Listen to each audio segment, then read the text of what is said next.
எல்லா சங்கத்தையும் ஒன்றிணைத்து, எல்லா மாடுபிடி வீரர்களை ஒன்றிணைத்து, எல்லா காலை உரிமையாளர்கள் ஒன்றிணைத்து மனுவை கொடுக்க போறோம். என்ன எத்தனை கோடி? 1 லட்சம் 2 லட்சமா? பல கோடி போட்டக்கூடிய ஜல்லிக்கட்டுல ஒரு திரை வந்துடாதா? ஆனா நோட்டு மட்டும் வந்துருமா? எந்த நோட்டு? அந்த நோட்டு இல்ல, எழுதக்கூடிய நோட்ல வந்து எழுக்கிடுவாங்க. இதெல்லாம் எவ்வளவு பெரிய வேதனைக்குரிய காட்சி. இதெல்லாம் வெக்கப்படுற, வேதனைப்படுறோம். இதெல்லாம் உலகளாவியா பார்க்கக்கூடிய வேர்ல்டே பார்க்குது ஜல்லிக்கட்டை. உலகத்தில் ஆகச்சிறந்த விளையாட்டு, மட்டைக்கு கம்புக்கான விளையாட்டு இல்ல ராஜா, கர்ணந்தப்புறம் மரணம். அந்த விளையாட்டுல விளையாடக்கூடிய மாவீரங்க தமிழுடைய பண்பாடு பாரம்பரியத்தினுடைய விளையாட்டு.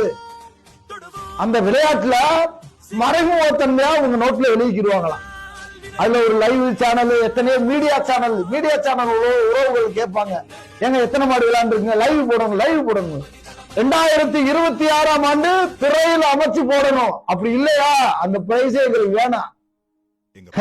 அதான் போராட ஒருத்தன் போஸ்ட் அடிக்கிற ஒருத்தன் மாதிரி விளையாட்டு மாடு, ஆக சிறந்த மாடு, விளையாண்ட மாடு ஒண்ணு அவங்களா தேர்வு பண்ணிக்கிற மாடு. அந்த சக்சஷன் முடிஞ்சதுக்கு அப்புறம் ஜல்லிக்கட்டு முடிஞ்சதுன்னு ஒரு டீமே சுத்தம். எனக்கு உனக்கு எனக்கு. ஆனா விளையாண்டையும் பூரா என்ன செஞ்சிருக்கான், எப்படின்னா ஒரு திறமையான விளையாட்டு வீரர் பக்கத்துல போக மாட்டான், குறுக்கு பாதையில வரணும் அப்படின்னு பல பேர் நிற்பாங்க. ஏன்னா அப்படி உள்ள சூழ்நிலையில் போய்க்கு இருக்கு. 2026ஆம் ஆண்டு மாவட்ட ஆட்சித் தலைவர்கிட்ட கண்டிப்பாக வர திங்கட்கிழமை மனு கொடுக்க போறோம்.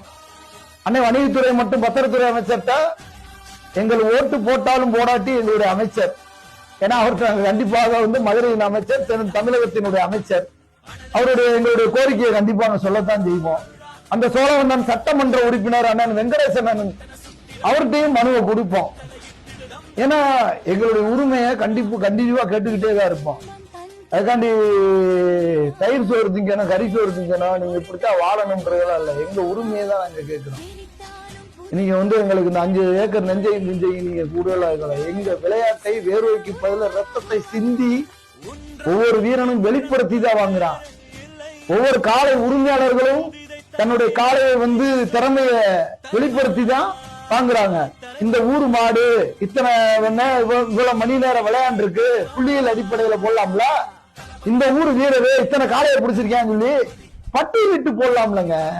இதை விட்டு மறைமுகத்தன்மை, இந்த மறைமுகத்தன்மையை 2026ஆம் ஆண்டு இல்லாம வெளிப்படை தன்மையாக நடத்தணும் சொல்லி வருகிற திங்கட்கிழமை அன்று மனுவை கொடுக்கிறதுக்கு எல்லா சங்கத்தையும் ஒன்றிணைத்து, எல்லா மாடுபிடி வீரர்களை ஒன்றிணைத்து தமிழ்நாடு ஜல்லிக்கட்டு நலச்சங்கத்தினுடைய மாநில நிறுவன தலைவராக